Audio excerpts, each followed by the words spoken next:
Assalamu alaikum tuğanlar. Bugün Oş'ta ikinci gün. Biz Atay'ı Oş için bu sefer 5 günlük biznes yöndöndün 5 günlük bir tez büte turgan, ekstern büte turgan variantını işlep çıktık ele. Kudayga şükür. Жақсы кетіп жатат, көп тийбесин. Келген катышуучулар да күчтүү. Дээрлик bir 70-80% ишкерлер аны активдүү өзгөрүп көрүп аткандар керек. Биздин да шайыбыз кетип калып атат. Мына бүгүн экинчи күндү Кудай буйрса мен шыктануу менен күтүп отурам азыр. Сиздерден да өтүнөм. Сиздер да комментарийлер жана башка инструменттер аркылуу бизге активдүү катышып туруңуздар, башкалардан бөлүшүп, көрүшүп туруңуздар. Биздин өзү чындыгында каалаганыбыз Кыргызстанда тез аранын ичинде ишкерлердин бири-бири менен карым-катнашта болгон катмарын чыгарайлы деп атабыз.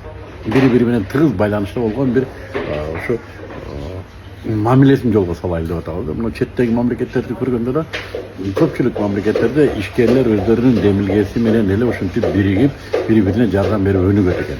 Биз ошондой кылайлы деп атабыз. Мына ким ишкерликке кызыгып жүргөн болсо, ким ишкерлиги бар болсо, ким кандай тажрыйбасы бар болсо, бөлүшө турган нерсеси болсо, бизге байланышка чыккыла, биз менен байланышта болгула и чогуу өнүгөбүз иншалла. Бүгүн да күзөтүңүздөр, кызык окуялар болот бүгүн.